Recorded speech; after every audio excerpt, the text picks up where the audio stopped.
നമസ്കാരം. കഴിഞ്ഞ കുറെ ദിവസങ്ങളായി കോൺഫിഡന്റ് ഗ്രൂപ്പ് ചെയർമാന്റെ മരണത്തെ ചൊല്ലി ന്യൂസുകളെല്ലാം നമ്മൾ കാണുന്നു.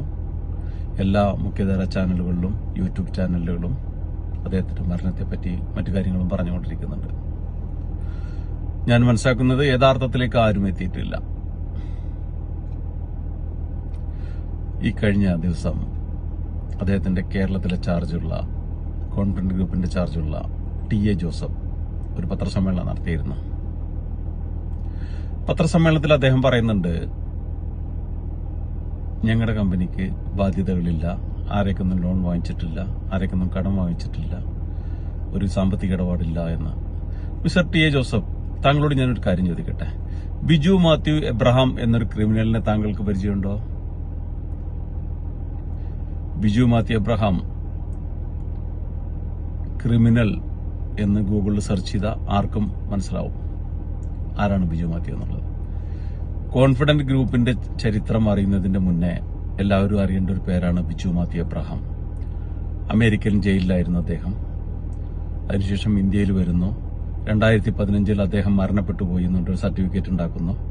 ഇന്ത്യയിൽ നിരവധി തട്ടിപ്പും വഞ്ചനയും ഡ്രഗ്സ് ബിസിനസ്സും എല്ലാം ചെയ്തതിനു ശേഷം 2021 അദ്ദേഹം വീണ്ടും മരണപ്പെട്ടു എന്ന് പറയുന്നു. എന്നാൽ ഇപ്പോൾ കേൾക്കുന്നത് അദ്ദേഹം കൊളംബിയയിലുണ്ടെന്ന് കേട്ടിരുന്നു. 2021 മുതൽ 2025 കൊളംബിയൻ ജയിലിലുണ്ടെന്ന് കേൾക്കുന്നു. ആരാണ് ബിജു മാത്യു എബ്രഹാം എന്നുള്ളതിന് മറുപടി പറയേണ്ടത് ടി.എ. ജോസഫ് പറയണം. അവരുമായിട്ട് എന്തെങ്കിലും സാമ്പത്തിക ഇടപാട് നിങ്ങൾക്കുണ്ടോ? വളരെ കോൺഫിഡന്റോട് കൂടിയിട്ടാണല്ലോ ഇന്നലെ പറഞ്ഞത് നിങ്ങൾ. ഞങ്ങൾക്ക് ആരുമായിട്ടും ഒരിടപാടില്ല, ഞങ്ങൾക്കൊരു ഇല്ലീഗൽ ട്രാൻസാക്ഷൻ ഇല്ല എന്നുള്ളത് നിങ്ങൾ പറഞ്ഞിരുന്നല്ലോ. എന്റെ ചോദ്യത്തിനൊന്ന് മറുപടി പറയൂ നിങ്ങൾ, പ്ലീസ്. കോൺഫിഡന്റ് ഗ്രൂപ്പിന്റെ കേരളത്തിലെ MD ആയിട്ടുള്ള ടി.എ. ജോസഫ് കഴിഞ്ഞ ദിവസം മാധ്യമങ്ങളെയൊക്കെ കണ്ടിട്ട് കുറേ കാര്യങ്ങൾ പറഞ്ഞു. അരിയാഹാരം കഴിക്കുന്ന ആരും അദ്ദേഹം പറഞ്ഞ കാര്യം വിശ്വസിച്ചിട്ടില്ല എന്നുള്ളതാണ് യാഥാർത്ഥ്യം. കോൺഫിഡന്റ് ഗ്രൂപ്പിന് യാതൊരു തരത്തിലുള്ള സാമ്പത്തിക ക്രമക്കേടുകളുമായിട്ട് ബന്ധമില്ല എന്നൊക്കെയാണ് അദ്ദേഹം പറഞ്ഞിരിക്കുന്നത്. ഇപ്പോൾ ഒരു ബിജു മാത്യു എബ്രഹാം എന്ന് പറയുന്ന ഒരാളുടെ പേര് ഉയർന്നു കേൾക്കുന്നുണ്ട്. എന്താണ് കോൺഫിഡന്റ് ഗ്രൂപ്പിന് ഇയാളുമായിട്ട് ബന്ധം എന്നാണ് ഈ ഒരു ഖാദർ എന്ന് പറഞ്ഞ ഒരാൾ ഇപ്പോൾ സമൂഹ മാധ്യമങ്ങളിൽ വന്നിട്ട് ചോദിക്കുന്നത്. ആ വീഡിയോ ഒക്കെ ഇപ്പോൾ വലിയ രീതിയിൽ വൈറലാണ്. ആരാണ് ഈ ബിജു മാത്യു എബ്രഹാം? അയാളുമായിട്ട് കോൺഫിഡന്റ് ഗ്രൂപ്പിനുണ്ടായിരുന്ന പങ്കെന്താണ്?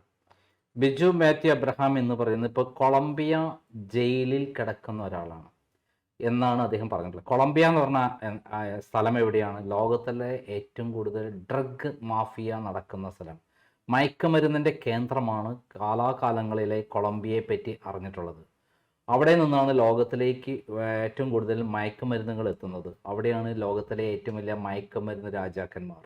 ആ മയക്കുമരുന്ന് രാജാക്കന്മാരുള്ള മയക്കുമരുന്നുള്ള കോടാനുകോടിയുടെ മയക്കുമരുന്ന് ബിസിനസ് നടത്തുന്ന ആ സ്ഥലത്ത് ഇപ്പോൾ ജയിലിലുണ്ട് ഈ ബിജു മാത്യു എബ്രഹാം എന്നാണ് പറയുന്നത്. അദ്ദേഹം ഈ പറയുന്ന ടി.ജെ. ജോസഫ് അടുത്ത ബന്ധമായിരുന്നു, അതേപോലെ റോയിയായിട്ട് അടുത്ത ബന്ധമായിരുന്നു എന്നുള്ള വിവരങ്ങളാണ് അദ്ദേഹം പറയാൻ പോകുന്നത് എന്ന് എന്നോട് ഞാൻ അദ്ദേഹത്തെ ബന്ധപ്പെട്ടുള്ള എനിക്ക് പറഞ്ഞുണ്ടായി.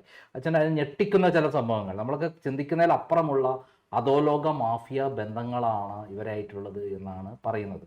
ഇപ്പം ബിജു മാത്യു എബ്രഹാം നേരത്തെ ശാന്തമ്പാറ എസ്റ്റേറ്റ് എന്ന് പറയുന്ന ഈ CA ഖാദർ വാങ്ങിയിരുന്ന എസ്റ്റേറ്റിൽ ഒരു അനധികൃതമായ ഒരു വ്യാജ അഗ്രിമെൻ്റ് ഉണ്ടാക്കി സ്റ്റേ വാങ്ങിയിരുന്നു. എന്നിട്ട് അദ്ദേഹത്തെ ബ്ലാക്ക്മെയിൽ ചെയ്തിരുന്നു. എന്നിട്ട് അദ്ദേഹത്തെ കൊല്ലാനുള്ള പ്ലാൻ ചെയ്തു. അപ്പോഴൊക്കെ എൻ്റെ പിന്നിൽ നിന്നത് ഈ ടി.ജെ. ജോസഫാണ്. അപ്പോൾ ഈ ടി.ജെ. ജോസഫാണ് നമ്മൾ ഏറ്റവും അധികം ശ്രദ്ധിക്കേണ്ട ആൾ. ഈ മരിച്ച സമയത്ത് CJ റോയ് കഴിഞ്ഞ ജനുവരി 30 ഉച്ചയ്ക്ക് 3:30 മണിക്ക് വെടിയേറ്റ് മരിച്ചു എന്ന് പറയുന്ന സമയത്ത് സംഭവ സ്ഥലത്തുണ്ടായിരുന്നത്. അവിടെ ആ സമയത്ത് CCTV ക്യാമറ പ്രവർത്തിച്ചിരുന്നില്ല. എന്തുകൊണ്ടാണ് CCTV ക്യാമറ പ്രവർത്തിക്കാത്തത്? രണ്ടാമത്, ഈ മരണപ്പെട്ട സമയത്ത് അദ്ദേഹത്തിൻ്റെ വെടിയേറ്റത് നെഞ്ചത്താണ്. സാമാന്യ ബോധമുള്ള അരിയാഹാരം കഴിക്കുന്ന ഏതൊരാൾക്കും ചിന്തിക്കാം, അമിത വണ്ണമുള്ള CJ റോയ്ക്ക് കൈമടക്കി തിരിച്ച് വെടിവെക്കാൻ കഴിയില്ല, പകരം തലയ്ക്കാണ് വെടിവെക്കാൻ പറ്റുക. അപ്പം വെടിവെച്ചതാണ് എന്ന് നമുക്ക് കൃത്യമായി മനസ്സിലാക്കാൻ പറ്റും. അപ്പം 2-3 പേർ പിടിച്ചു വെച്ച് വെടിവെച്ചതോ അല്ലെങ്കിൽ കൃത്യമായി ദൂരത്ത് നിന്ന് വെടിവെച്ചതോ തുടങ്ങിയുള്ള കാര്യങ്ങളാണ് നമ്മൾ ആ പുറത്ത് വരേണ്ട കാര്യം.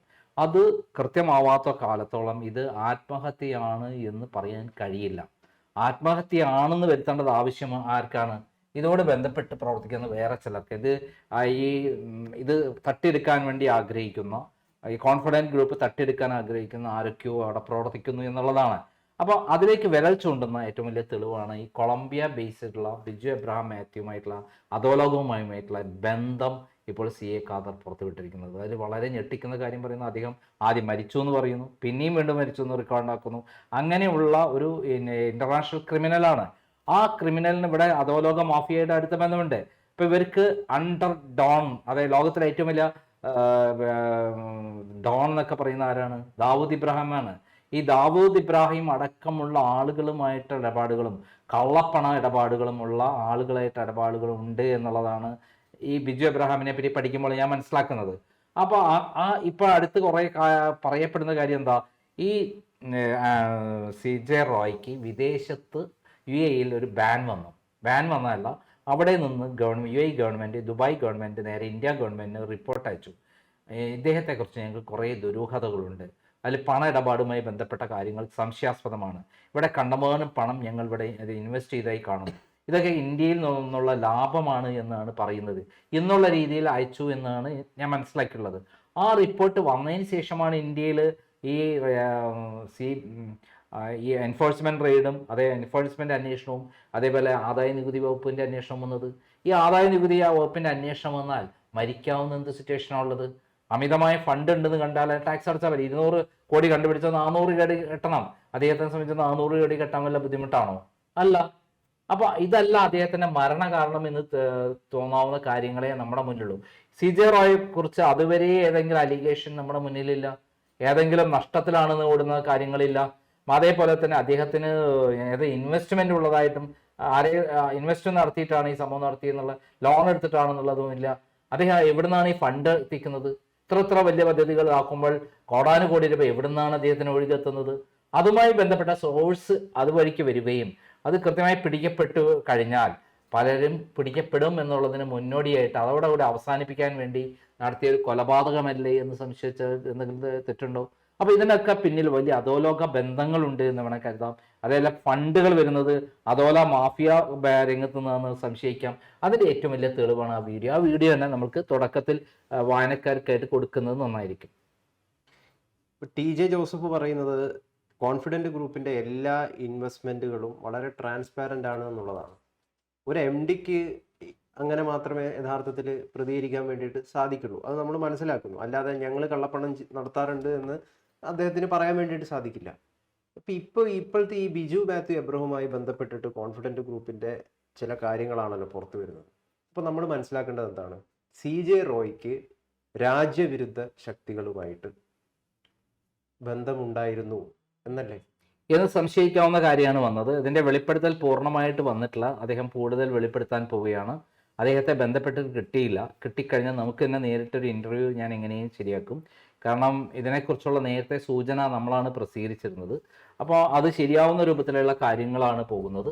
അതായത് CJ റോയുമായി ബന്ധപ്പെട്ട് അദ്ദേഹത്തിന് ഏറ്റവും ഞെട്ടിക്കുന്ന ചില ബന്ധങ്ങളുണ്ടെന്നും പണ ഇടപാടുകളുണ്ടെന്നും കള്ളപ്പണ ഇടപാടുണ്ടെന്നും അത് വിദേശം വഴിയാണ് ഉണ്ടായതെന്നും UAE ഗവൺമെന്റ് തന്നെ ഇന്ത്യക്ക് കൊടുത്തിട്ടുണ്ടെന്നുള്ള വിവരങ്ങൾ നമ്മൾ മാത്രമാണ് പറഞ്ഞിട്ടുള്ളത്. പിന്നീട് പല ടൈംസ് ഓഫ് ഇന്ത്യയൊക്കെ പബ്ലിഷ് ചെയ്തു. ബാംഗ്ലൂരിൽ നിന്ന് ടൈംസ് ഓഫ് ഇന്ത്യ കൃത്യമായി പറഞ്ഞിട്ടുണ്ട്. പിന്നെ ഈ അദ്ദേഹം എപ്പോഴും പേടിച്ച് നടന്നിരുന്ന ഒരാളാണ്. CJ റോയ് ഒരു 10-15 അംഗരക്ഷകരോട് കൂടിയാണ് യാത്ര ചെയ്യുക.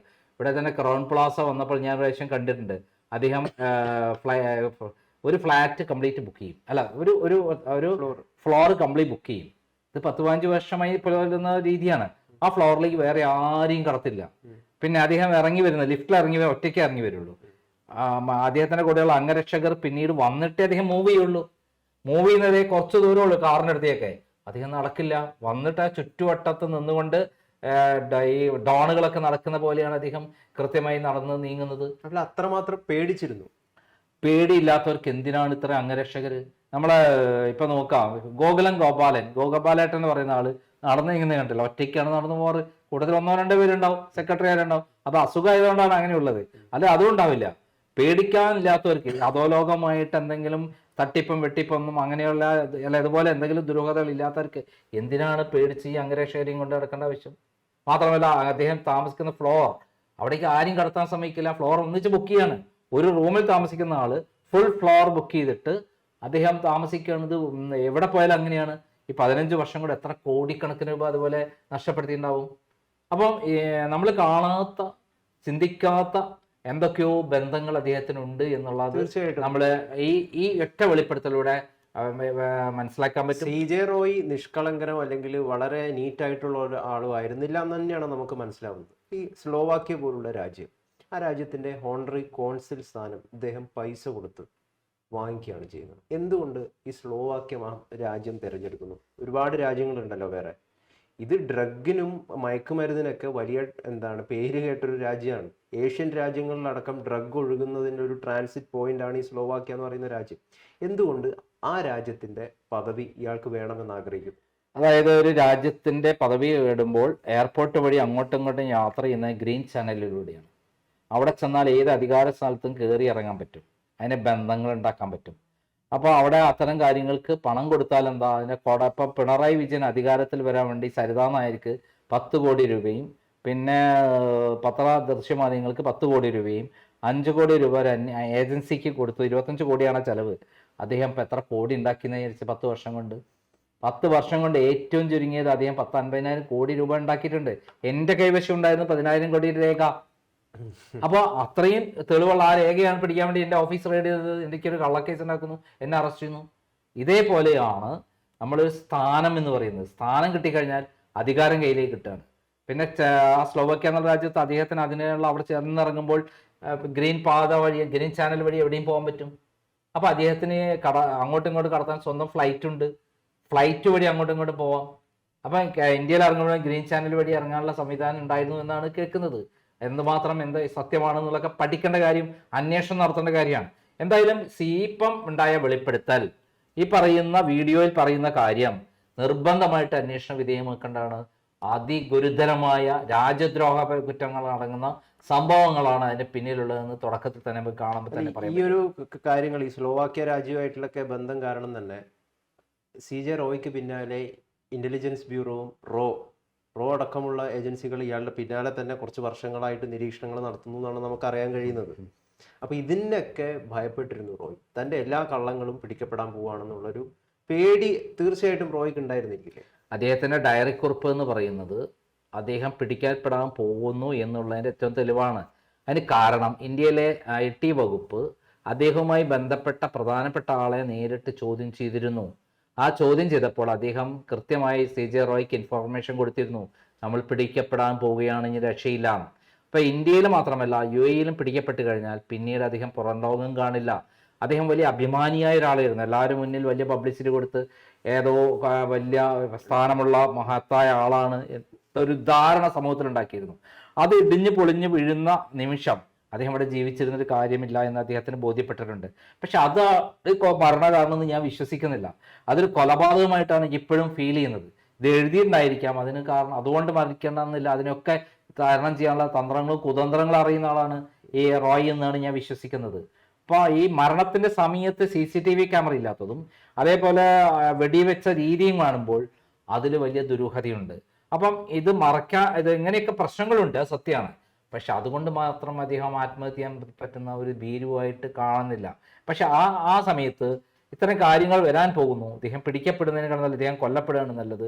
അതുകൊണ്ട് അന്വേഷണത്തിന്റെ വഴി മുട്ടാൻ പറ്റും, അതുവഴി ബാക്കി സ്വത്തുക്കൾ അടിച്ചു മാറ്റാൻ പറ്റും എന്നൊക്കെ ചിന്തിക്കുന്ന ചിലരും ഉള്ളത് കൊണ്ടായിരിക്കില്ലേ ഇങ്ങനെയൊക്കെ ഉണ്ടാവുക.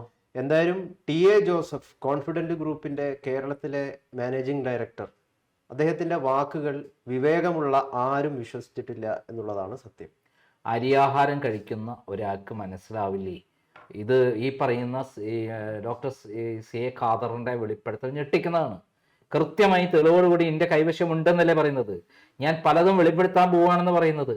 ആ വെളിപ്പെടുത്തൽ വരുമ്പോൾ കേരളം നെടുങ്ങാനാണ് സാധ്യത. ചിലപ്പോൾ പലരും അറസ്റ്റിലാകും എന്നുള്ള കാര്യത്തിൽ സംശയമില്ല. അത് വലിയ ഒരു ചെറിയതല്ല, വലിയ ദുരൂഹതകളാണ് മറനീക്കി പുറത്തേ വരുന്നത്. എത്ര കള്ളത്തരം ചെയ്താലും മറനീക്കി പുറത്തു വരും എന്നുള്ള കാര്യത്തിൽ യാതൊരു സംശയമില്ല. അതുതന്നെയാണ് ഇപ്പോൾ നടന്നിരിക്കുന്നത്.